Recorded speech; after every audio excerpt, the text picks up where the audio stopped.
We try and give you guys the energy, even though yesterday I was down and out. Today we're back up. Yetzirah comes at us strong, but we come back even stronger. No, man. You want to like, you know what? Give it to me on the weekend. If I'm going to get sick, let me get sick on the weekend. That way when it comes to the week, I don't miss any shiurim. That's the ikar. We finished off last week. We talked about how the brothers came before Yosef. How all the brothers now, after they sold Yosef, they came before him. So we'll continue on from where we left off. So obviously we know the big build-up. The brothers come, they see Yosef, and they realize that it's him, and they become so embarrassed. We talked about it last week, what that embarrassment was, what that level of embarrassment was. We see that embarrassment actually has two types of things in Hebrew. When you look at the word busha, Rashi explains how the brothers felt. He calls it busha. If you look at the word busha, in Hebrew, it actually has two types of meanings. It has the one embarrassment of busha, embarrassment, that after you do something, you feel embarrassed, you feel like, oh, I shouldn't have done that, or when you're in front of a person that you're ashamed, something like that, you feel embarrassed. Another thing is busha, which loosely translates to shame. What is shame? Which actually the Chachamim, Magdir, they bring this down actually as a good character trait. That a person in his life should have a level of busha. Not embarrassment after the fact, but he should have some type of busha. What's busha? A little bit of shame. What does shame mean? Shame, humility. What do we mean to say? That sometimes in life you'll find yourself in a situation, and before you do the situation, you have shame within yourself. Embarrassment has to do with other people, in the perception and in the eyes of other people. But shame is something internal. And when you're able to utilize the shame to stop yourself from doing things that could be detrimental to you, then actually it's a good thing. There is two levels of these things. And one of them is busha, that a person knows how to use this idea of shame and say, okay, I'm going to a situation right now, and it's something internal. As the Chachamim explain about the brothers, I think it's Rabbeinu Yonah, how he explains about the brothers, he says that they felt busha, nothing to do with Yosef. It was an internal busha. It was something like, how could we have done what we did? It wasn't that Yosef is there now and we're facing retribution from Yosef. Because we see as we're going to continue on, Yosef, what does he tell him right away after? Don't worry. Hashem sent me here. You didn't send me here. It wasn't you who sent me here. Hashem sent me here before you guys. So that way I can become the viceroy over here, become prepared. So when the famine hits the land, I can save you. I can save everybody. I already designated a land called Goshen. Further away from the city, the main city square called Goshen. And we're going to live over there. And we're going to be saved from this whole famine. And I want you to go down. I want you to get Abba. I want you to get all the siblings. I want you to get them all together. Now what happens is obviously the brothers, as soon as they figure out who he is, and Yosef relaxes them a little bit, don't worry. Right away they come and they hug each other. And Benjamin and Yosef hug each other and start crying on each other's shoulders. And each one hugs each other and they embrace each other. And then Paro gets word that Yosef's brothers are there. Now you can imagine how Paro felt. Think about it for a second. Yosef, he came down to Mitzrayim, one brother. Look what he did to Mitzrayim. He made it the richest place in the whole entire world, the superpower in the world. So imagine now you have all 12 of them. Imagine to yourself. So Paro was elated, he was excited, he was hoping that all the brothers would come down. On the one hand, on the other hand, he was a little bit afraid maybe Yosef would go back down with them. So he instructs Yosef and he tells him, you know what, here's what you should do.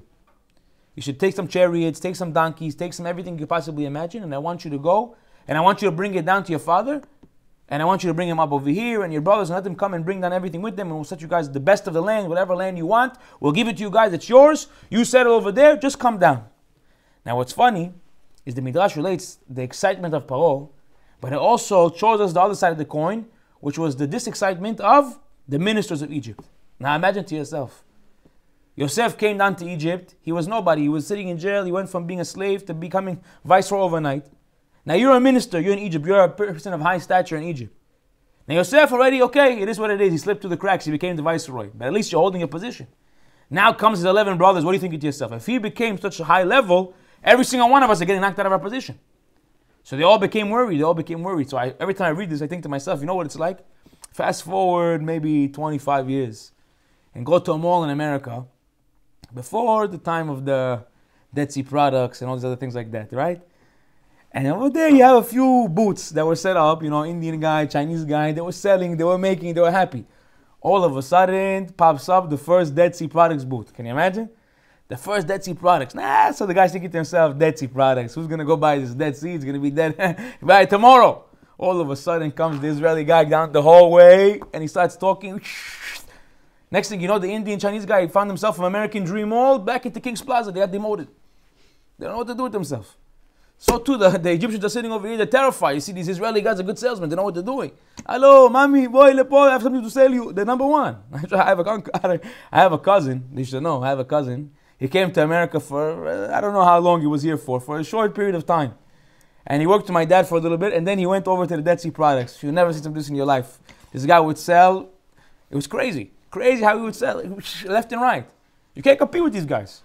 He came, he made a crazy amount of money, he went back to Israel. Thank God for the guys over there at the mall. Today it already died down. But imagine trying to be in a booth across from these guys. Impossible. So the Egyptians felt to themselves, what are we going to do? So they got a little bit afraid. But Paro, of course, he said, I don't care about you guys. I care about what's good for the nation, good for the people. So I want to bring you all down. So what does he do? He tells Yosef, go get some chariots. He brings back chariots. Now in Egypt, the way they had their chariots set up is that they had like designs on them. It wasn't like a regular chariot. You come with the old style wooden wheels, and it was designed. They had little pictures of animals and all types of Egyptian gods on the chariots. And the chariot comes down now, and who sees it? Yehuda. Now Yehuda sees all this avodah zarah, all this idol worship on this thing. Now you have a mitzvah to destroy idol worship. So what does he do? He takes the thing, the chariot, picks it up, and starts breaking it down into pieces. Now everyone's sitting over there. Now he didn't finish over there. Takes that oil from his pocket, kerosene, and lights the thing on fire. Now Yosef says, okay, we're going to get you something a little bit more, without all these things, we're going to go search and see if we have any chariots regular. So they bring in regular chariots, and they fill it with donkeys and money and food, and they tell him, go down and get your father. Now they go down to get the father, and Yosef tells them, before you go down, you should know, don't get too heated up between you guys. So the commentary explains, what does it mean, don't get too agitated between you? So he says, Yosef told them, I'm afraid after 22 years that Abba's not going to believe you that I'm alive. So I'm going to teach you two things that I learned, the last halachot, the last two laws I learned with Abba. I'm going to teach them to you, but I don't want you to be working on them too much on the way there, to be arguing on it too much on the way there. He says, first things first is this idea of walking a person out of your house. When a person comes to visit you, you have a mitzvah to get up and walk him out the house. To walk with him to the door. Not just to let him, all right, bro, I'll see you later, let him walk out by himself. No, you get up, you walk out with him. People, by the way, they come to my house, they're always surprised. I always walk out with them. No matter who it is, I always walk out with them. So they always ask me, why are you always walking out? This is Baruch Hashem, this is what the Jewish people do. Not because I want to, honestly. I really don't like you, I'm happy you're leaving. No, no, I'm just kidding. But it makes the person feel good. Yosef walks him out of the city to show them that he remembers that what his father taught him. He says one more thing, agla gufa, which is a special law, that when the sages are walking on the outskirts of the city and they see a person who passed away, they have to go and kill a cow, slaughter it, and say that this blood that was from such a person we don't know who killed him is not on our hands. So he explains to them that when you're going to Abba, tell him these are the last laws we learned together, and he'll believe you that I'm still alive. Now why did he tell him don't get too agitated? Because the agla gufa, the idea of this cow with the broken neck, it's talking about a person who killed another person. So they're going to start thinking, look how much you did to Yosef on the way. They're going to get too heated, agitated, and they end up not going to make it over there. They're going to be fighting with each other. No, it's your fault. No, it's your fault. I told you not to do it. Reuven's in the back. I told you guys not to do anything. I was going to come back that night. And Yudah says, wait, I was trying to... Everyone's going to argue, and they're never going to get over there. So Yosef tells them, don't argue too much. Zip it. You're going to argue about other halachot. You can argue about other halachot, but this one don't get into too much. And go down and get Abba. And now they're thinking to themselves, how are we going to go and tell Abba now? 22 years. Now we're the ones who told him that he's dead and that a wild animal killed him, and we showed him the tunic with the blood on it. Now we, from our own mouths, are going to come and tell him that he is still alive? So they're coming on the way and they're contemplating to themselves, how are they going to tell their father that Yosef is still alive? And they're fighting back and forth. You know who comes to greet them? The Midrash relates. Serach. Who was Serach? She was the adopted daughter of Asher. So a whole different story within herself who she was. But she was one of the greatest people. The Rokiach brings down, she was one of the greatest people. She was one of the greatest of all the girls of Bet Yaakov. She was one of the greatest. The highest level. She was amazing. Now, Sefer Yashar says they told her to go and tell Yaakov that Yosef is still alive. How? She was known to play the harp. She was very good at playing the harp. So they want you to go play the harp, and we want you to sing to Yaakov a melody. Yosef is still alive. He's a viceroy in Egypt. So she goes in there. As Yaakov is sitting down in his mourning. You should know, 22 years, Yaakov was in mourning. He never got over the mourning of Yosef. 22 years, he never got over it. How do you know there's such a concept in Judaism of mourning for a person? We have a limit. We have 7 days where you're sitting down Shiva, 30 days which the mourning is a little bit less. And after 30 days, you have the 1 year, which you're fully mourning. And after the year, then you finish the mourning. Why? Because when a person truly passes away from the world, the most you can mourn for them is a year. Meaning you can continue to feel bad, but the mourning you feel for them, that grief, after a year begins to fade. You begin to go back to normal life. Yaakov, 22 years, never got over Yosef. Why? Because Yosef didn't really die. And that's why he was asking himself, I don't understand. What happened over here? If he was really dead, I should have got over the 1 year after he died.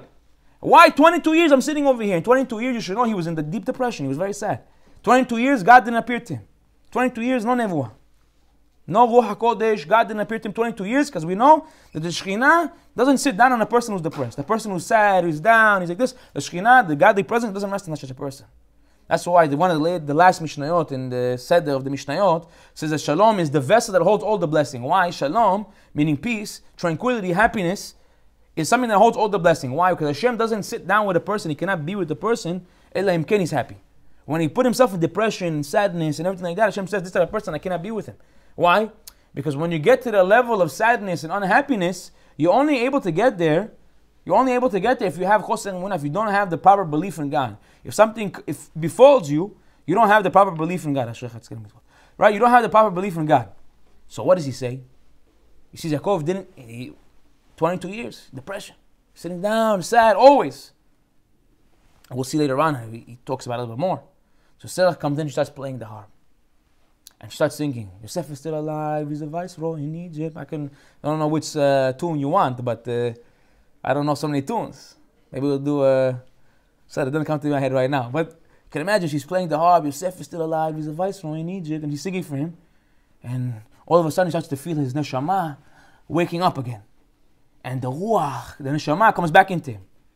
And he looks at her and tells her, Hashem should bless you, you should live forever. You awoke in my soul, you woke up my soul.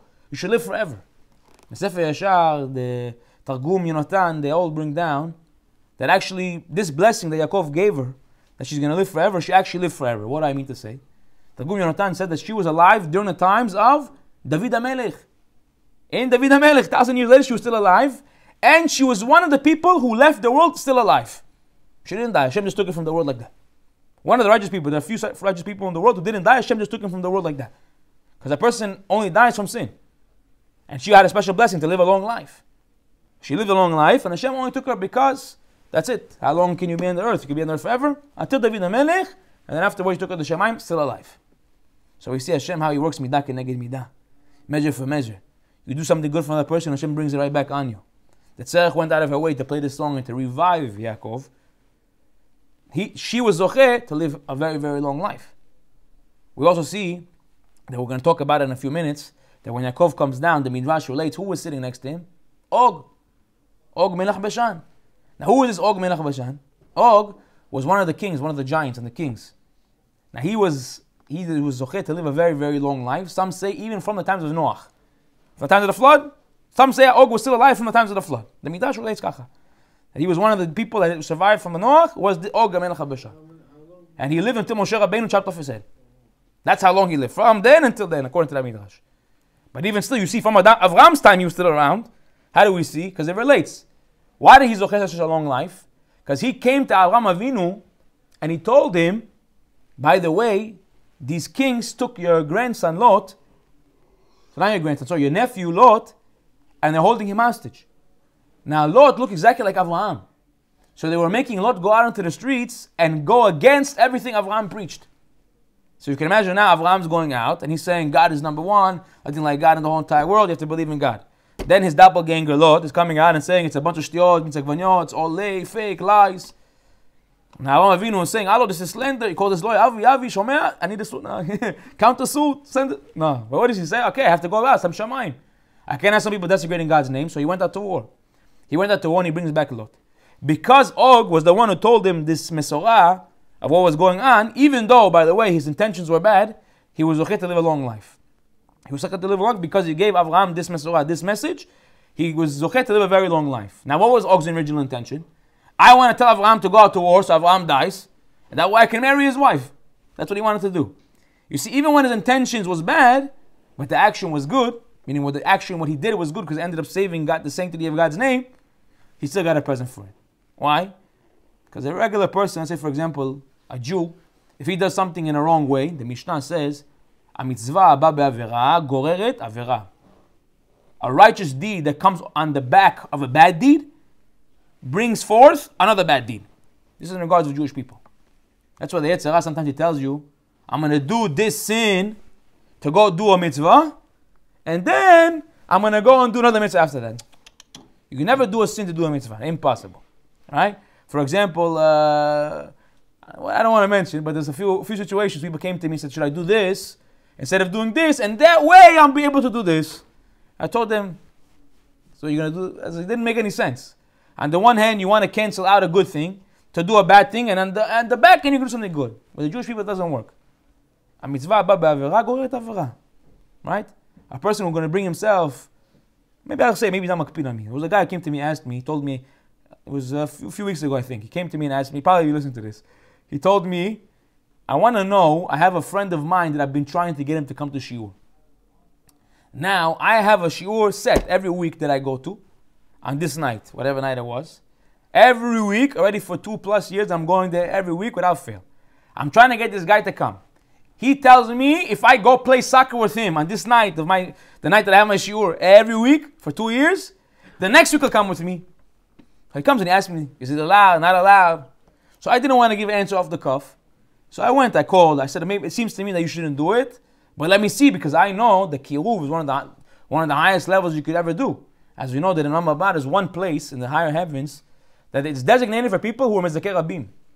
There's one place in heaven that if you helped other Jews, if you went out and helped other Jews, you brought them to the shiurim, you called them, you text them, you told them, come, get involved, let's go.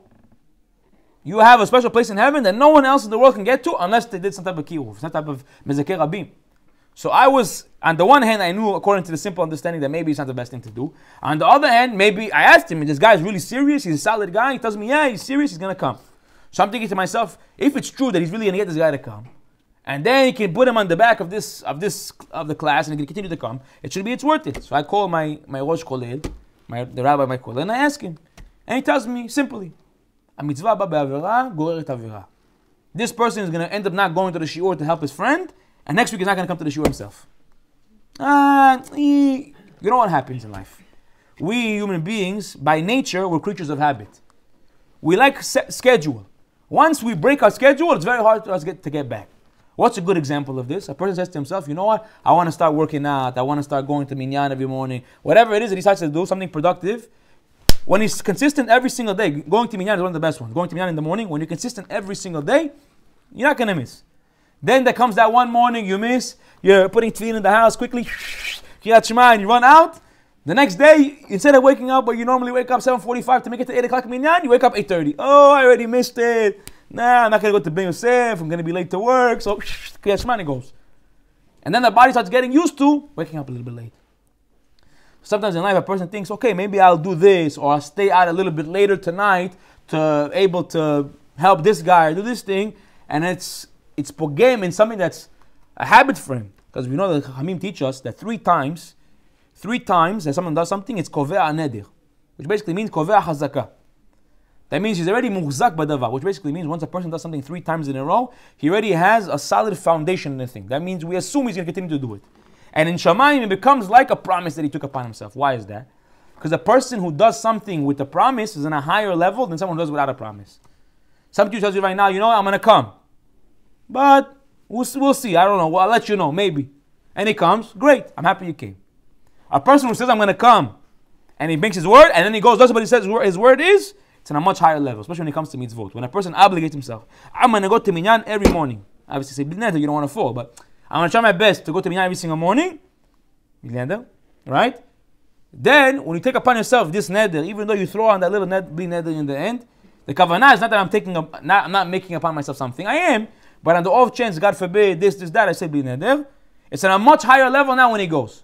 So therefore, the sages gave him a special gift. Anytime you do 3 times something in a row without saying the word bli neder, the sages consider it on you as if you did a chazakah on yourself, as if you made yourself a neder. And now if you want to stop doing it, hatarat nedarim. You have to make a nullification of your vows. Why? Because the sages wanted you to take upon yourself something good. That's why, by the way, if you guys over here, I see you guys 3 weeks in a row. Too late now, buddy. Too late now. You guys are hayav to come every week. It's over now. You're the only one probably. I'm kidding. But at the end of the day, 3 times is already a neder. Why? Because it's something very strong, something powerful. So we see that when a person has this habitual thing that he does, right? He has something that's it's a habit, it can continue with it. It grows and it continues. But when he stops, when he breaks that chain, then what ends up happening, it becomes much more difficult to get back into that horse. So we see that when it came to Og, Melech HaBashan, when it comes to the Goyim, as God, the sages teach us, that God pays the people that he hates in front of their face. Instead of me saving your reward for the next life, I'll give it to you now. So Og, you did something good. Even though your intention was bad, I'm going to give you all the reward over here. You're going to be able to live forever. I mean, not forever, for a very long time until Moshe kills you. But a Jewish person, Hashem says, I love you so much, I'm not going to pay you here. That's, by the way, one of the answers to one of the toughest questions you get, quote unquote, toughest questions you get. And even Moshe Rabbeinu, Masechet Brachot, asked Hashem this question, which is basically, how is it possible that you have a righteous person and bad things happen to him, and then you have a wicked person and good things happen to him? How is it possible? It seems to be like a contradiction. If God is all just, and everything is all right, and everything is all good, if I'm a good person, good things should happen to me. And if I'm a bad person, then bad things should happen to me. That should just be the way it is, right? Should be blanket statement. So our sages teach us when Hashem hates a person, he pays him in his face. So what does that mean? A person who is a wicked person and Hashem gave him a lot of money, a lot of wealth, and he had a yacht and a private jet and all these onanim in the whole entire world. He went to that guy in London over there with the private jet in the office. You know what I'm talking about? That guy over there, you come, he has the whole map and the whole 9 yards. He made himself avodah out of it. Yeah? You come over here, you buy a private jet, and you're sitting over there, and to operate it, who knows, another $1 million a year, and you're flying, and you have the cabin, and the schmabin, and the Gregory, and the Mercury, I don't know the names. Yeah? And he gets himself, after 120, he passes away, he comes to the next world, and he comes to Hashem, listen, I don't get any Gan Eden, I don't get any Olam Haba, any reward up here. I was a good person, I gave some charity here and there, this is that. Hashem says, I already paid you for everything. You were, let's say for example, you were a good son. You respected your mother. I gave you everything in this world. You didn't have a private jet. You didn't have a yacht. You didn't have this. You didn't have that. What are you coming to me now? Don't come to me now for any award. It's all done. Over with. I'm not saying that everyone has a private jet is getting punished. I'm not saying that. I'm just saying that if a person needs to look at his actions, if Hashem gave him a lot of wealth and everything like that at the end of the day, then he has to pay attention and say, okay, am I a good person or am I a bad person? If I'm a bad person, then I really need to watch out. As you know, many people that I know personally came up to me, very people who are very wealthy, and they came to me and they told me, how is it possible? I was very wealthy. My whole life I'm not religious. I came back to religion, meaning I was not religious my whole entire life, very wealthy, came back to religion, I lost it all. So I told them, Hashem, at the end of the day, yeah, it's very difficult to understand this concept. But at the end of the day, Hashem has to clean you up. He has to bring you back into the team. Before, you weren't on the team. But to put you back into the team, then he had to contradict all that he gave you on the Sunav Mishanev Panav. That he pays those who hate it in front of their face. So he takes it all back in order to bring you back into the team. To be able to bring you all that reward in the next life. Take away that reward over here, and he takes it and he brings it back and he regenerates it in the next life. At a much higher level, at a much greater scale. So we see that Og, even though he had bad intentions, Hashem was told that he still had something good, because Hashem said, I'll pay you over here. When you get up to the next life, don't bother me. I don't want any calculations. Now Serach, after she tells Yaakov this news, that Yosef is still alive, he becomes reawakened, in a way, the Shema becomes reawakened, but he still didn't believe necessarily that Yosef was alive. And then the brothers start telling him, by the way, Yosef is still alive, and he's a viceroy in Egypt, and he didn't believe them. Until they told Yaakov the two halachot, the two laws that he learned, Agla Ufa, which was the broken neck of the heifer of the cow, and Malvet Oreach, to go and take out the guest. Then he really believed it, and then he became very happy. So let's go down to Mitzrayim. Let me go see Yosef before, God forbid, I lose my life, before I die. Let's go down to Yosef. And they go down to Yosef, and they package up everything, and they go. And on the way there, Yaakov stops in Beersheba, and he says, I'm not sure if I should go down or not. Because Yaakov's father, Yitzchak, wasn't able to go down to Mitzrayim. Hashem said, don't go down to Mitzrayim. Yitzchak was not able to go down to Mitzrayim. So Yaakov was afraid. He said, maybe I'm not supposed to go down. Maybe Hashem doesn't want me to go down to Mitzrayim. And Hashem came to him in a dream, in a nevuah, in a prophecy. Again, for the first time in 22 years. Meaning to say 22 years, he didn't speak to him. 22 years, didn't speak to Yaakov. And now this is the first time he spoke to him again. After 22 years. Why? Because the ruach came back. When the happiness came back, the nevuah came back also. And he says to him, Yaakov, Yaakov, don't worry. I'm here with you. I will go down with you, and I will come up with you, you and your children. And the same way I promised Avraham Avinu that I will take them up with I will take them up with a big Yerusha, with a big abundance and wealth. I promise you that I'll take them up. You're going to go down, but they're going to come up with a big abundance and wealth. The same way I promised Avraham Avinu. And he says, Yaakov says, okay, I'm willing to go down. Now what's interesting is, you ever wondered to yourself why did Hashem make it that Egypt was such a powerful place, such a wealthy place? Why were they so prosperous? Why did Hashem make it that Yosef was able to make Egypt one of the most prosperous places in the whole entire world? All for the Jewish people. That after 210 years of slavery, when we go up and we take all the good with us, all that wealth was accumulated from where? Where did the Egyptians accumulate all that wealth from? Yosef HaTzadik. Meaning that Hashem already prepared for us all this wealth before we came out. Before we even came down to Mitzrayim, Hashem already prepared for us the package to go. So before you even come here, I already prepared for you everything. That's why we learn a very important principle, that Hashem, before He puts you into a bad situation, He already prepares the cure. Before I put you in a situation where it's a down, before I put you in there already, I already prepared the cure for that. I wait for you to get out. Just know it's coming. At the end of the day, you're going to see that cure is going to come at the end. Before you go down, I already prepared for you the way to get out. As we see with Mitzrayim. That before they came down, Hashem already prepared for them a way to get out. And then Yaakov is relaxed and he goes down and he finishes to go down to Mitzrayim. And he sends Judah in front of him. Tells Judah, his son, go down before me. Says Rashi, to do what? To set up a Bet Midrash. Set up a place of learning. So that way I go over there, what am I going to do? I'm going to waste time until in between. Go before me, set up a Bet Midrash. That way as soon as I get over there, I have someone to sit down and learn. Now as soon as Yaakov gets into Egypt, now imagine, there are 2 years in a famine that you cannot even imagine, the worst famine in the whole entire world. As soon as Yaakov walks into Egypt, the Nile, which was dry, no water in the Nile, all came back to life and started coming up to Yaakov and started following him around. Now all the people in Egypt are seeing Yaakov walking around on the Nile, which is the source of blessing. Why? They call Egyptians, the source of blessing for the Egyptians was the Nile. Why? Because they're always in the Nile. No, why? Because that's what it was, the source of blessing. We'll see that they actually buried Yosef in the Nile. And they wanted to bury Yaakov in the Nile. And the Shvatim, they put them in the Nile. They threw them, they put them in a casket, they threw them into the Nile. Why? They figured Yosef is a source of blessing for us. And the Nile is a source of blessing, we'll put them together. 2 for 1 special. Huh? 2 for 1 special, Tuesday nights. They threw him into the water. That's what happened, right? So you see all of a sudden now, the Nile comes up to greet Yaakov, and everyone in Egypt sees this. Now Yosef hears word that his father came in finally. He loads his own chariot. Now imagine he's a viceroy, never loads his own chariot. Imagine now how many years he's not loading his own chariot. He loads his own chariot out of respect for his father, Rashi explains. And he goes down to greet his father. And now Paro sees that Yosef is going to greet his father, so Paro goes. Now everyone in town, all the Egyptians see Yosef and Paro, the 2 greatest people in Egypt, going to meet somebody. They don't know who. They all get up, and everyone, all of Egypt went to greet Yaakov. Only 2 people in the history had such a great honor that everyone in the camp, everyone in the town, everyone in the city went to greet them. It was Yaakov Avinu over here, that everyone in Egypt went to greet Yaakov.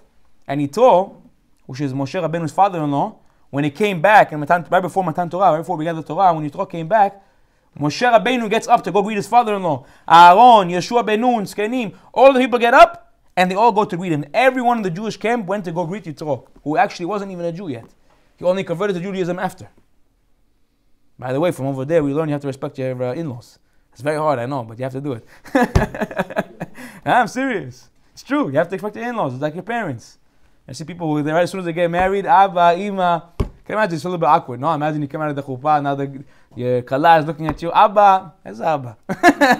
Who are you calling Abba? What's that? You know? But yeah, Baruch Hashem. They need to honor you. They need to respect you. So you learn from that Moshe Rabbeinu. So only two people in the history had this kavod, had this honor. And one of them was Yaakov and Yitro. 2 great people, of course. And they all come to meet him. Now, Yaakov is waiting for Yosef. Imagine how 22 years he didn't see Yosef. Now he's coming, and who comes? Now at this point, Yosef has 2 sons, Menashe and Ephraim. So who comes? Menashe comes to read he hears all these stories about his grandfather. About Yaakov Avinu, he wants to go meet him. Now, Yaakov, how does he remember Yosef? 17-year-old boy. He sees running to him Menashe. Who does he think he is? Yosef! He's like, no, this is Menashe. Move! And then who comes after him? Ephraim! Yosef! Ephraim! No, you're Ephraim. Move! You know, like, what happened over here? All of a sudden, he sees Yosef. And Yosef sees his father 22 years of not seeing each other. Yosef jumps off the chariot, jumps onto his father, and the pasuk says that Yosef hugged and and cried on his father's shoulder. He hugged and he cried on his father's shoulder. What's interesting is that everywhere else with Binyamin, the brothers, it says that they both hugged and they both cried on their shoulders, like Binyamin and Yosef. Yosef cried on Binyamin's shoulders, and Binyamin cried on Yosef's shoulders. But when it comes to Yaakov, all we see is Yosef crying on Yaakov's shoulders. We don't see the other way around. So what's going on over here? Why doesn't it say that Yaakov didn't cry on Yosef's shoulders? So Rashi explains that in that moment, Yaakov has so much emotion in him, so much happiness, that instead of using it to hug his son, in that moment, what was he doing? Saying Kirat Shema. He said, let me take all this emotion and direct it towards God. So Yosef is hugging him and he's saying over there, Shema, he's praying to Hashem. He's saying, I'm not going to waste this emotion I have right now. I have this happiness, I have this abundance of happiness, I have this of good feeling coming over me right now. I'm not going to let it go. I'm not going to let it go right away without thinking twice. Shema Yisrael. And you know what the funny thing is? You always hear this and think to yourself, how is that possible? Imagine now a person thinks your son is dead. You haven't seen him 22 years. Now you're hugging him and the first thing you think about doing is Shema Yisrael. Impossible, right? This week I saw a video. A father, a Yemenite guy, by the way. I think he was Yemenite. So saying shout out to the Yemenites. Half side, represent. Okay? And we see his son came back from the army. He didn't know what was going on with his son. Meaning, yeah, maybe he heard. But at the end of the day, you don't know. How many stories are you hearing? Soldiers are not coming back. It's very sad to hear. Over here in America, unfortunately, we don't feel as much as Israel. I have a friend of mine who moved to Israel recently. He'd probably also be listening to this, Hashem.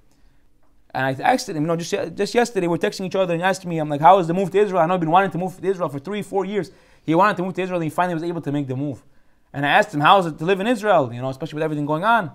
And he told me, obviously, I've dreamt of living here for a long period of time in my life, and I'm so happy to live here, but it's very difficult living here with everything going on. Because it's much more difficult here than it is to be in America. Because when you hear the news of a soldier dying, here in America, you're like, oh, I feel bad, and you move on with your life.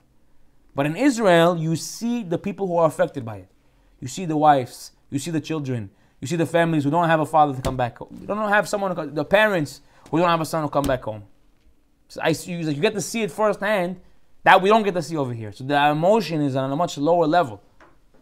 If you think to yourself right now, what it is, just this week someone told me of a soldier who passed away. He's left a kid and his wife was pregnant. His wife was pregnant. So imagine that.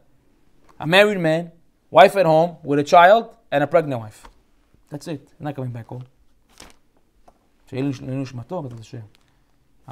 Think about that. Now we hear it over here in America, we think to ourselves, okay, we're here, move on with our lives. But when you see the pain, when you see the agony, when you go to a Shiva call, by the way, it's a mitzvah to go to Shiva call. When you go to a Shiva call and you see the pain and the suffering that goes through those families' eyes, you feel it on a much deeper level. The connection between you and that person becomes at a much higher level. Which is, by the way, the connection we should always have with every single Jew in the whole entire world, regardless of where we are in the whole entire world, which is going to learn in the end of this class. We'll talk about it a little bit more. But we see that this idea of connection that we need to have sometimes in life, when we live a little bit further away, it's watered down. But we need to have it. We need to understand what's going on in the world. There's people legitimately, unfortunately, losing their lives, trying to save our country, trying to hold back the Jewish people. And it's hard, and it's difficult, but we have to be there with them, and the way we can be there with them over here, we spoke about it a million times, is through the mitzvot, through the tefillot, through the things that we do, the Torah, all the things that we're able to do over here is what we're able to do. We cannot go fight with them, we cannot go help the family, so what can we do? We can pray for them. Right? As we know, there's many organizations now, you take one name of a soldier and you pray for him, right? You adopt a soldier, what's it called? Adopt a soldier? You go and adopt a soldier, you take one name, and every day you pray for him. Now everyone else in the world also takes a soldier, and you pray for him, and you pray for him, and you pray for him. You don't know what your prayers can do. Your prayers can open up the Shorei Shamayim.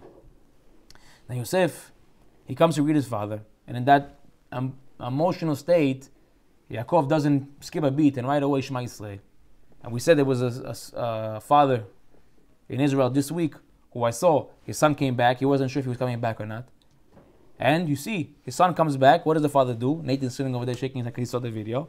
As soon as the father comes back, the father comes, he hugs his son with one hand, the other hand on the Enaim, Shema Yisrael, right away. Right away. Something that you think is not even possible, but who brought down the Yacholet into the world? Who brought that energy, that concept down into the world? Yaakov Avinu, right here. You don't know what's going on with your son. You don't know where he is. You don't know what it is. You see him for the first time, and you want to take that energy and you want to direct it to Shamayim. By the way, this is actually one of the concepts of where we learn the idea of Shechianu. What do I mean Shechianu? Shechianu, when you get a new suit, something new that makes you very, very happy, you have to say Shechianu before you're wearing it. Why? Because this is the idea of taking this happiness and directing it towards God. There's certain things you shouldn't say it on. For example, shoes, we normally don't say it on. Certain regular t-shirts, we don't say it on. Things that aren't really giving a person happiness. Obviously, every question for itself. If it's something that really, really gives you happiness, there are some that say even if it's something that's pashut, but it gives you a lot of happiness and it's a certain amount of money, then you would be able to say it. But this idea that we have a level of happiness, and instead of saying, okay, now I'm going to take it and put it on my body, and then that's it, I'm going to take this happiness that I'm feeling this moment, and I'm going to utilize it towards God. So we learn over here from Yaakov Avinu. This idea of utilizing this simcha, this happiness, this regesh, this emotion, and saying, Hashem, this emotion is for you. I'm not going to let it go to waste, because emotion is a very powerful tool. Right? Because we say that, what do they say? All year long, on Yom Kippurim, on Rosh Hashanah, the Sharim are open. After Yom Kippurim, they say that Sharei Dima lo ninalu, which basically means that the gates of tears never lock up.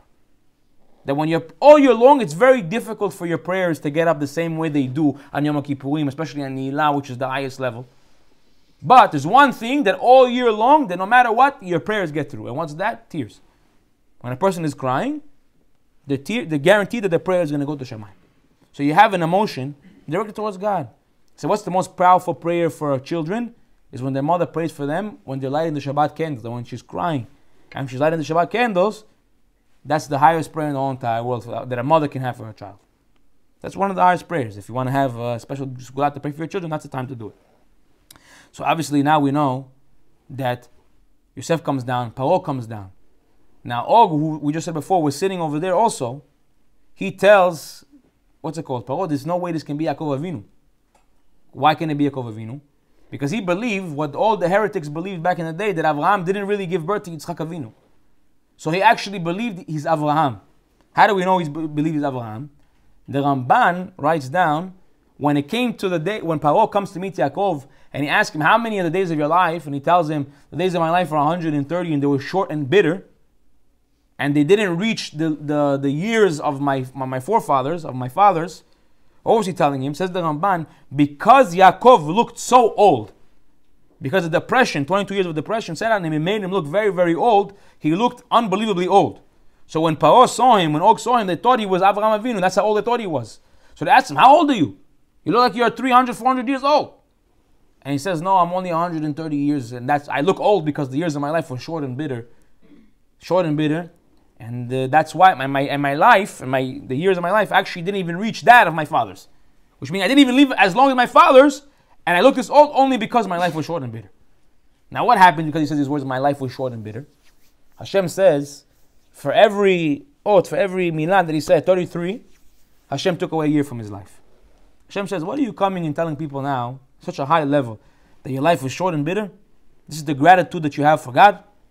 As the Ramban writes, I don't even know why Yaakov said these words.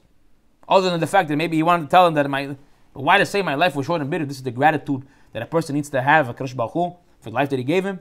Yeah, but if you look at Yaakov's life, it's suffering. After 13 years old, Esav is always coming after him. His brother hates him. He leaves. He goes to sit down in yeshiva, doesn't sleep a wink. He finishes, after 14 years of learning in yeshiva, he goes to Lavan's house where he's cheated, stealed, crooked, everything you could possibly imagine. And then from there, he goes down, his daughter gets raped. His son gets taken. Everything you could possibly imagine. And then as soon as he finishes that, Yosef leaves, 22 years depression. And now he's sitting over here in front of Paro. So what is he going to say? My life's not short and bitter? Is that a lie? It's emet. Anybody else in the world probably would have got away with it. But Yaakov Avinu on such a high level, Hashem says, you should know. You should know that life is a gift within itself. Life is a gift within itself, and you should be appreciative of what I gave you. And that you're not appreciating, I'll take away from you. That you're not appreciating, I'll take away from you 33 years of his life were taken away from him because of a few sentences that he said. The days of my life were short and bitter, and they didn't reach the days of my forefathers. Hashem says, okay, no problem, 33 years. For every word, every letter you said, gone.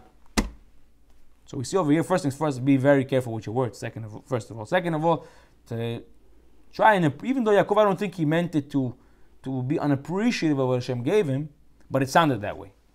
It sounded in a way where it's a little bit unappreciative of what Hashem gave him. Even though Yaakov Avinu was on a very high level, who can say on Yaakov Avinu that he didn't appreciate what Hashem gave him? Obviously he appreciated what Hashem gave him. But because it sounded that way, Especially when you're talking to a person from another nation. You're supposed to be Yaakov Avinu. You're supposed to be the leader of the Jewish nation. And you're speaking now in front of Paro. And this is the image you present. My life is short and bitter. Imagine now you're talking to a goy and the guy tells you, no, what's it like to be a Jew? And you tell him, it's terrible. It's Shabbat and this and that. So many laws, man. It's so hard, man. Hello. First of all, where'd you come from? First of all, it's a lie. Second of all, I'll tell you why it's a lie in a different class maybe, but I'm saying it's not true. But second of all, what are you painting an image in other people's eyes? At the end of the day, you need to be a light for the other world. All the world is surrounded around the Jewish people. We're a very small lot of people, but we're very powerful, right? If you come out against us, usually you see the world, just the energies of the world come out against you, right? Just today, my wife came to me, I was preparing my class. She goes to me, can I interrupt you for a second? I say, yeah, sure, what's going on? She goes, can you read this to me? She shows me a screenshot that someone sent her of a post from Kanye West in Hebrew, saying, please forgive me for all the things I did to the Jewish nation, and da-da-da-da-da. And I'm thinking to myself, this is the same moron 2 years ago, who, whatever it was, a year ago, who was... Why? Because he realized what the wrath of the Jews is. You know what happened when you go, he went from being a billionaire to being a nobody. What happens? You come out against the Jews, this was happening. It's going to be a faith. Everyone in the history of the whole entire world, look at all the emperors and all the empires that came out against us. Every single one of them no longer exist, and we're the only ones that continue. So if you're smart, you learn from history. Don't play with the Jews. Leave them alone.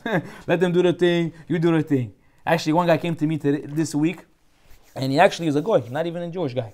And he comes to me this week and he tells me, you know what I realized through this whole altercation with the Hamas and Israel and the war going back and forth, that a lot of people in America who were anti-Semitic before just used it as an excuse to take out the anti-Semitism and show the hatred to the Jews. And really, they don't even know why they're upset. You go up to that, what's going on in Plaza? They don't even know. They don't even know. They just come and they go to the rallies and they scream and because it's an excuse for them to take out what's been inside of them all along. Now he's talking to me, and I can't tell him that's a klal of the Torah that is Esav Sonel Yaakov because he's Esav. You know, I'm saying obviously there's exceptions to the rule, but at the end of the day, you can't tell him that there's a thing that no matter where you're going to go in the world, there's one thing you have to understand, that Esav Sonel Yaakov. There's always going to be a sect of people in the world that hate you. No matter how much they show you a smile on their face, no matter how much they say you, hi, how you doing? They don't like you. They don't like you. And the more Jewish you are, the less they like you. What do I mean to say? Remember when I was growing up, I was also, Jewish but like Italian, right? So I'm saying, what does it mean? Everyone that grew up in Brooklyn, you see how we speak, you see how we this. This is what happens. Over time, we become a little bit like Brooklynized. So I remember I had a lot of friends back in the day, this one, that one, this one. Then I became a religious Jew. And these same people that were my friends, quote unquote, oh, now you're doing weird things, bro. Now you're doing weird things. Now you're wearing suits all day. Now you with the yarmulke. Nah, bro, it's not for me, Or the yarm Luke. Right? It's not for me. I said, Baruch Hashem, love you. Bye. But I'm saying, at the end of the day, we see it's a concept. The more you distance yourself, the more you seclude yourself, which is what the Jewish people are supposed to do, is to say, okay, this is who we are. That's why, by the way, Yosef says, I'm going to bring you guys down to Mitzrayim. I'm not going to put you down in Ramses. I'm not going to put you guys in a city square. I'm going to put you in Goshen. I'm going to put you somewhere very far away in Monsey, in Lakewood. So you're not going to be next to them. So you'll be secluded. That's what you have to be. You're supposed to be secluded. You're not supposed to be intermingled. And we see every time we get intermingled, that's when the balagan starts. Man, look at the history of the Jews. Puri, Chanukah also maybe a little bit, but mostly Puri, Holocaust, so on and so forth. We see it's very similar concepts. Every time there's some level of intermingling, some type of cooperation between the Jews and the non-Jews. As you know, what are the Jewish people likened to? Esh. Right? Bet Yaakov, Bet Yosef, Esh. And the non-Jews are considered to do like mine. And what happens when you mix fire and water? The water puts out the fire. So Hashem says, if you guys are going to mix, then what's going to happen? Your Jewish fire is going to get put out. So what am I going to do? If you're not going to cause separation, I'm going to cause separation. If you're not going to make yourself secluded from the world, then I'll make you secluded from the world. What does that mean to say? We see that Hashem, when the Jews left Egypt, it says, V'matzu chen be'enehim, which basically means they found favor in their eyes. So how is this possible? 210 years, these people hate you, enslaving you, they want to kill you, they don't like you. And after, all of a sudden they found favor, you found favor in my eyes. Oh, out of nowhere? 210 years I'm over here, you're using my babies as bricks, and out of nowhere, I found favor in your eyes? So what happened over here? So the Mepharshim explain, to teach us that who is the one who decides that who finds charm in the people's eye, who finds favor? Hashem. If there's times when we need to find favor, we'll find favor. If there's times where Hashem needs to make a separation, He'll make a separation. So we see, continuing in the story, we see that after he comes down and he tells them my life was bitter and short, then Paro, obviously he met the brothers already, but he wants to come and give them another meeting to see who they are. Now Yosef is quick with it. He tells him, listen, before you guys go meet with Paro, just make sure you tell him that you guys are herdsmen, shepherds. You guys are shepherds. Why? Because to them, shepherds are very lowly, and they're not going to look at you. So what did he do? He took the 5 smallest brothers, he put on them a baggy hoodie, he told them, okay, now we're going to go, because if imagine now, we took Yudah, Shimon, Levi, all these guys, Susim, Harim, Paro would have saw them, these gigantic guys, big, strong, he would have said, general of my army, you're going to come this, you're going to become this. They would have given positions. So right away, he put the pump cover on them, put a big baggy hoodie on them, so no one's going to see what's going on underneath. Took the 5 smallest guys and presented it to Paro, and he said, what do you guys do? Oh, we're shepherds. Oh, okay, that's the case, then go back to Goshen. And then he told Yosef, and by the way, if you know any one of these guys who think are good for any positions over here, let me know. And Yosef let him know? Definitely not. Because every one of them is good, but that's the whole point of here. We don't want to get them involved. We want to let them go over there, let them live in secluded, let them live in Goshen. And what ends up happening now is Hashem actually, for the first time in Yaakov's life, 17 years of tranquility. 17 years he gets to live a life of happiness. Yosef comes and all his family, they're living in Goshen, they have prosperity, they have wealth. By the way, the Midrash relates that as soon as Yaakov came to Egypt, the famine ended. When he died, he came back. But before he dies, the famine ends. No more famine in the land. All the abundance came back. As we see that when a tzaddik is in the city, when a tzaddik is in a place, the blessing, you feel it in the air. You feel it. When a tzaddik is there, you feel the blessing. So as soon as Yaakov came, they felt the blessing. So what ends up happening is that they lived 17 years of abundance. And by the way, I saw a commentary today. I forgot to write down which one, but it was one of the commentaries. He writes that if you look at the Jewish history, you see that Avraham Avinu's life started off hard, and then it became good. Yitzchak started off good, and then became hard.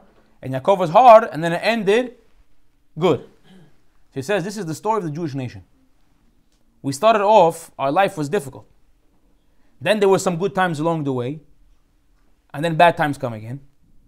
And the last bad time, which is Yaakov Avinu, which is now, will be long, short, and bitter, which basically means will be long, stretched out, will be painful and hard. But at the end of that, the tranquility will come. The end, what's the end for the Jewish nation? That peace will come, that tranquility will come. Same way Yaakov, the end of his life, he had 17 years of happiness, so too the Jewish nation. At the end of this last and final exile, we're going to finally have that peace and happiness like Yaakov Avinu has. So that's one of the beautiful things that you see. Yaakov Avinu was 17 years of having a good life. Now, starting with this week's parasha, Yaakov Avinu, this is all by the way, Akdema up until now. Yaakov Avinu, he sees that his life is coming to an end. As we know, the Chachamim teach us, the Gemara teaches us, that there was no old people until Avraham. Avraham, no one in the world looked old, up until him. And then Yitzchak was born, he looked exactly like his father, so when they walk into the room, they didn't know who was who. So Avraham prayed to God that Hashem is going to make a person look old, so that way they can be able to discern who's older, who's to give respect to, who to get up for. So Hashem says, you said beautifully, Amen, you're going to be the first one to look old. And Avraham was the first one to look old. And Yitzchak says, how come you didn't bring Yisurim on the people? How come you didn't bring a little type of suffering in the lifetime? If a person was chayav on something, don't let them suffer over there, let them suffer over here. And then what ends up happening, Yitzchak becomes blind. As soon as he gives birth to his kids, around the age of 60 something, he becomes blind. Then Yaakov says, back in the day, how would a person die? They would sneeze. That's why we say labriut. When a person sneezes, we say for your health. Why? Because back in the day, a person would say, achoo, and that's it. Right away. That's it. Imagine every time a person, you're already holding the nose. Don't sneeze. No, don't look up to the light. Don't look up to the light. Today they tell you look up to the light. Then don't look up to the light. You sneeze and it's gone. So Yaakov says to Hashem, how is it possible you can let a person leave the world without writing a will, without leaving something for his children, the last message, the parting message to his children? Hashem says, Amen, you said right. The first person in the world is going to become sick before he dies is going to be you. So Yaakov fell sick, and he knew that his death was coming. So he says, okay.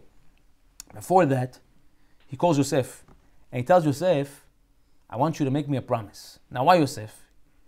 You should have thought maybe Yudah, Shimon, one of the strong guys. But he calls Yosef. He tells Yosef, I want you to make me a promise. I don't want to be buried over here in Mitzrayim. I want you to promise me you're going to take me out and bury me in Ma'at HaMachpelah, where my parents are born. I don't know how to say Ma'at HaMachpelah in English, the cave of the Mahpelah. Right? Bury me over there, where my parents are. And I want you to promise me. Now why specifically Yosef? We'll learn about it in a minute, what the Gemara and Sotah says about it. But we see a very interesting thing. Yaakov tells him, I don't want to be buried. Yaakov tells Yosef, I don't want to be buried here in Mitzrayim. Why? Because in Mitzrayim, what did they used to do in Egypt? They used to embalm people. TP them, put them in toilet paper, and they'd put them in oils and shimanim, mamafai, balm, there's a bunch of names for it, yeah? And they would put them in this thing, and now the sages teach us that tzaddikim, their bodies don't rot. A person had no sins, their bodies don't rot. Right? So what ends up happening? Yaakov says, these weird people, what do? They put all their toilet paper, Bounty, Sherman, all 9 yards in the whole entire world, they put it on you, yeah? And then they're going to see that my body doesn't rot. They're thinking that the toilet paper actually works. Then you're going to come ask them, what is it? Bounty, Sherman, the quicker picker upper. Because how are they supposed to get a Tchatem Metim? Supposed to be like the Undertaker. You ever seen back in the Undertaker how he gets up from the tomb? That's how it's going to be with Tzadikim, Tchatem Metim. Everybody else, we have to roll, we have to get there till our body recomposes. The righteous people right away, like the Undertaker back in the day. Get up on the thing. So he says, if I'm going to be buried over here, my body's not going to decompose, what's going to end up happening? They're going to end up thinking that the toilet paper really works over here. And then Costco's going to be sold out, and then it's going to be a big problem for them. So what did he tell him? Yosef, make sure you take me out. Now, why did he tell Yosef specifically? Because Gemara Masechet Sotah says that Yosef had a special something about him that he was able to be Mekayim, to able to keep his promise to his father. Why? He comes now to Paro after Yaakov passes away. We'll go back in a second to what was going on. He comes back to Paro after Yaakov passes away, and he tells him, my father, I promised my father I have to go bury him. So Paro wasn't stupid. So he tells him, go and do Hatarat Adarim. Go nullify your vows. So what did Yosef tell him? He says, you're right. I could nullify my vows. But there is also another promise that I made. What's that promise? Do you remember many, many years ago when you wanted to put me as the viceroy and the advisors came to you and they told you he doesn't speak 70 languages? He said, yeah, of course. And then I came that next morning and I went up each stair and every stair another language. Samdi, Amdi, Privyeh, Kakdila, Kharashu, every step another thing, yeah? Arabic, Hebrew, until he got up to the 70th level. Now we're standing up on Paro. And he goes to Paro, Mashlomcha, Manyanim, so talking to him in Hebrew, and Paro doesn't speak Hebrew. So Paro tells him, I want you to promise me that you're never going to tell anybody that you know one extra language than me. Why? Paro's whole image was that he was the greatest thing in the whole entire world. One of the things that he did, I spoke about it many times before, people are always surprised when I say it, he didn't go to the bathroom all day. He would wake up at 4 o'clock in the morning, go to the Nile and go to the bathroom. So that way people thought he was a god. You know how I'm a god? I don't use the bathroom. Chazak Baruch. That's how you know he's a god, right? So he wanted everyone to believe he's a god. I don't use the bathroom, wake up in the morning. His whole image was godly. So now comes this one guy, beautiful, tall, strong, Yosef. And some Midrash shows that Paro was actually a midget. So he's sitting over there, he's looking at him and him. Who deserves to be in power? So he says, okay, you have to promise that you're not going to tell anybody. So Yosef tells him, I promise you. Now comes the day when he promises his father and Paro says, nullify your vows. Yosef tells him, you're right, I'll nullify my vows. But there's another promise that I made. To who? To you. That I won't tell anybody that I know one extra language than you. So guess what happens? As soon as I go nullify my vow, I'm running through the city. I know one extra language. I know an extra language. Everyone's going to know. So what did Paro tell him? No, it's okay. Never mind. Just go and take it. Just go and take it. It's fine. Forget about it. Just, keep that one between me and you. Right? So what did he do? Paro was afraid. So he sent everybody. Everybody went to go and carry the casket of Yaakov Avinu to Bat Hela, and then they all came back. Because he was afraid Yosef wasn't come back. He would go, he would see his land, the land of his forefathers, and he wouldn't want to come back. So they made sure to send everybody with him so Yosef would come back. So now we're going back a little bit in the timeline. Before Yaakov passes away, he decides he wants to give a blessing to every one of his children. So Ephraim, the Midrash relates that Ephraim, son of Yosef, his youngest son, actually happened to learn with Yaakov a lot. So he was sitting with him one day, and Yaakov said, today's the day. Please go get Yosef, I want to give everyone a blessing. So Yosef comes with his 2 sons, Menashe and Ephraim. And Yaakov tells him, these 2 sons will actually become like my 2 sons. They will become like Shimon and Levi. Right? And I want to give them a blessing. And then they come in, again. And Yaakov says, who are these 2? 2 minutes ago, he just said, these people are like my sons. Then they walk in and says, who are these 2 that you bring before me? And Yosef says, these are my sons. But Yaakov didn't know what happened over here. So the Midrash relates that actually the Ruach HaKodesh, the heavenly intervention, actually left him when Menashe and Ephraim walked in, because he saw that in later generations, one wicked king would come out of each one of them, and therefore the Ruach HaKodesh left him. At the same moment, Yaakov, Yosef, and his two sons walk outside Menashe and Ephraim, and they start praying to Hashem to bring back the divine intervention to Yaakov. They start praying and crying and praying and praying and praying until it finally comes back. Now Yosef comes to give a blessing to his sons. Now Menashe is the older one, and Ephraim is the younger one. So normally the older one gets the right hand, and the younger one gets the left hand. So what did Yosef do? He wanted to bring to his father, who was opposing him, he wanted to bring it right away, right and left. So he takes his hand, his left hand, and he puts it on Menashe. And he puts his right hand on Ephraim. And he passes it to his father. So that way, when you're on the opposite side, his right hand would go on his older son, and his left hand would go on his younger son. And what does Yaakov do? Switches his hands. He puts his right hand on the younger, and the left one, like in an egg shape like this, and the left hand on the older one. So Yosef tells him, what are you doing, Abba? He's the older one, he's the younger one. He goes, don't worry, I know what I'm doing. Because he saw through divine intervention that from Ephraim is actually going to become who? Yeshua ben Nun. Yeshua ben Nun is going to be the leader after Moshe Rabbeinu. And even though from Menashe is going to come a great warrior, he's not as great as Yeshua ben Nun. So he goes, trust me, I know what I'm doing. Now what was Yosef so bothered by? Why did he care so much? Hand, right hand, left hand. You see today when you go to shul, the parents give Birkat Kohanim. Whoever's there, you give. You don't. No, my right hand. You don't see the Abba doing backwards.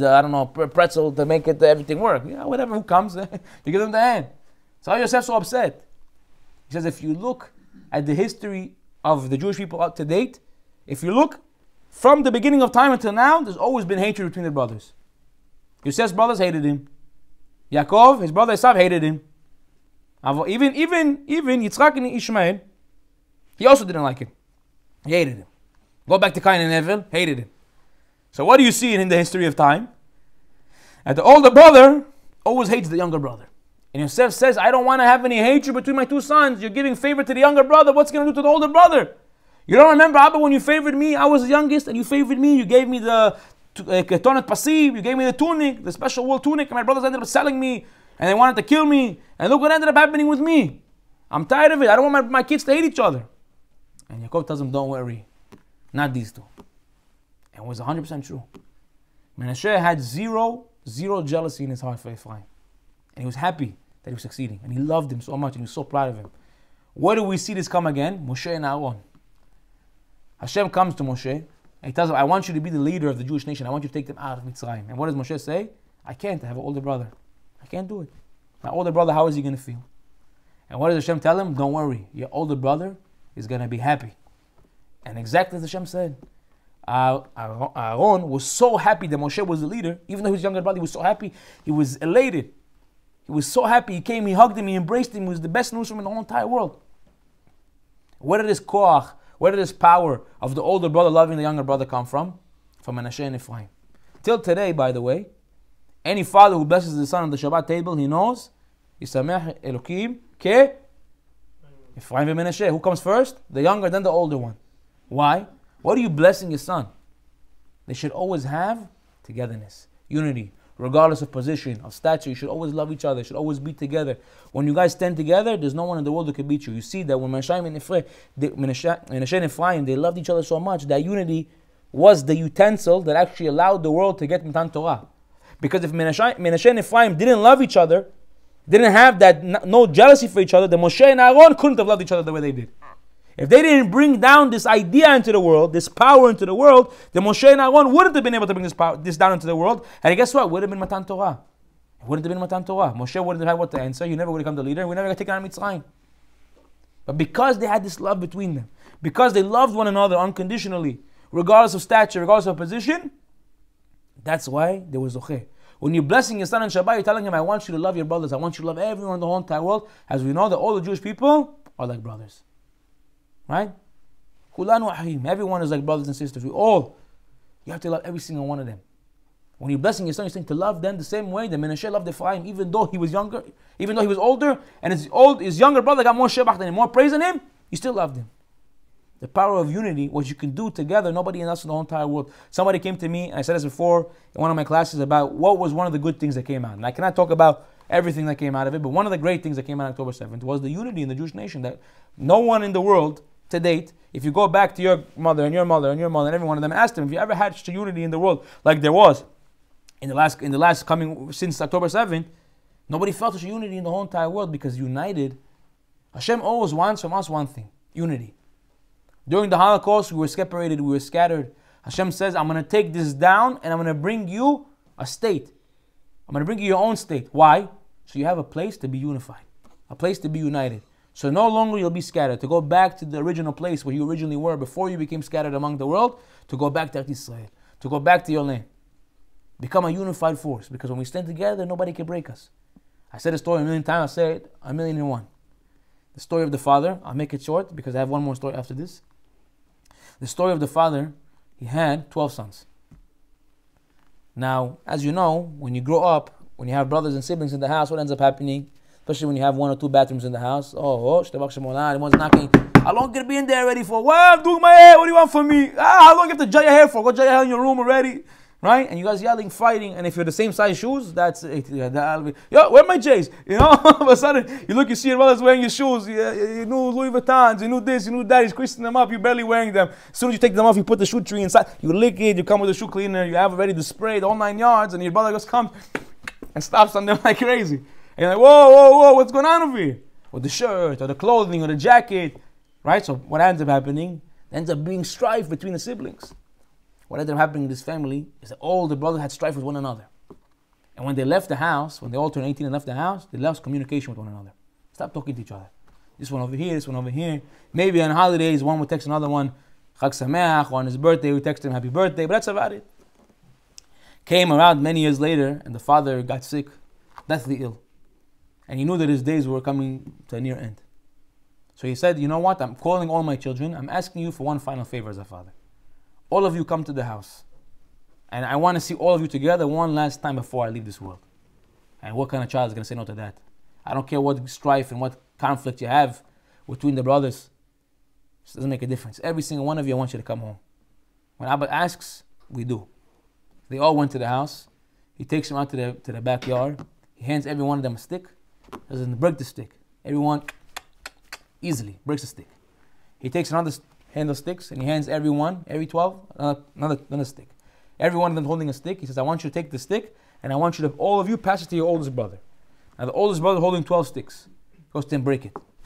No matter what he tries, he can't break it. Bang, bam, boom, bam, can't break it. Just pass it down to the next brother, to the next one, to the next one, to the next one. Every single one of them tries to break the stick, and not one of them is successful. He goes to him, you saw how easy it was to break the stick when it was on his own? He says, yeah. He said, but when you all came together, when all your sticks came together, not one of you could break it. He says, so too is you guys as brothers. When you guys stand alone, you're easily broken. But when you stand together, when you have that unity, nobody in the world can break you. Nobody in the world can come up against you. And the power that you have, the greatness that you have, is beyond anything you could possibly imagine. I'll say one story. You heard the story before. I'm going to say in reverse. Towards the end, you'll know it. In the beginning, maybe you do, maybe you don't. But it's a very famous story. I'm going to say it a little bit in reverse. It happens to be a story that a guy had to fly on a business trip. So he books a trip from Newark. A business trip from Newark Airport. Of course, everyone knows, if you live in Brooklyn, you have to fly from JFK. If you live in Queens, LaGuardia. And if you live in New Jersey, Newark. So he lives in New Jersey. He says, I'm going to book myself a flight from Newark. If God forbid you get a flight from Newark and you live in Brooklyn, that's it. I'm not going on the flight. I don't care. So he books the flight from Newark, and he goes to the airport, and he says bye to his wife, he says bye to his kids, and he gets on the plane, and he goes over there.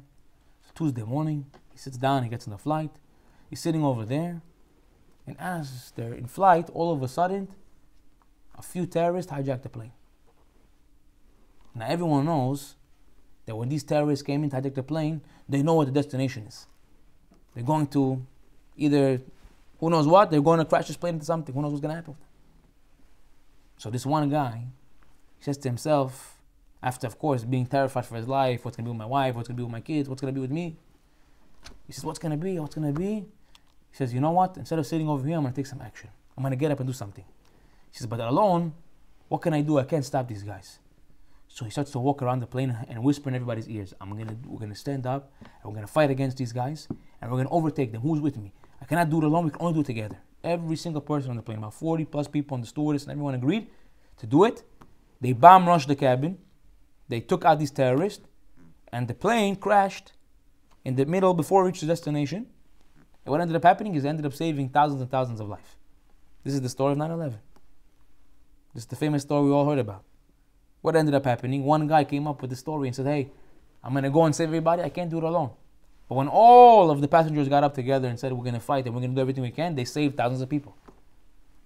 That plane was heading to a place that was highly populated. It would have been, who knows how many people died. How many people would have died if that plane would have crashed? But they ended up crashing in a rural area. Only the people that died were the people on the plane. Ended up saving everybody's life. Why? Because they stood united. Together they were able to, alone they weren't. From here we learn what's the great power of what we have, the Jewish people, when we stand united. How important it is for every single one of us to love one another, truly love one another, regardless of where we are, regardless of who we are, regardless if we're Sephardi, Ashkenaz, Yemenite, Kurdi, Temani, Parsi. It doesn't make a difference who you are. I know it's hard. But you have to love every single Jew in the whole entire world. Every single one of them. You know what I want to compare it to? You remember when you find yourself in a place, let's say for example China or something like that, where you know there's no Jews over there. You don't see any Jews. What ends up happening? You see one guy, Safek Yehudi, Safek Lo Yehudi, you don't know if he's Jewish or not. You find that he's Jewish, how happy are you? Yeah, another Jew, man, what are you doing over here? You go crazy, right? In Brooklyn, you see, like I walk in, Safek Yehudi, probably Jewish. You know? You don't care. But that same excitement that you feel when you're in the middle of Zimbabwe and you see a random Jew and you get so excited, what are you doing? You don't even know the guy, but you love him. The same way you have to feel every Jew in the whole entire world. What's the difference if he's over there, he's over here? And if there's no difference. You gotta love him just the same. And that's what Yaakov was teaching us. Menashe and Ephraim was teaching us one of the most powerful things is one, v'ahavta l'recha kamocha, the mitzvah from the Torah to love your brother, and two, to have this idea of togetherness, the unity. And when we all stand together, when we all holding together as one unit, one nation, no one in the world can come up against us. And that's what Hashem ultimately wants from us. Thank you.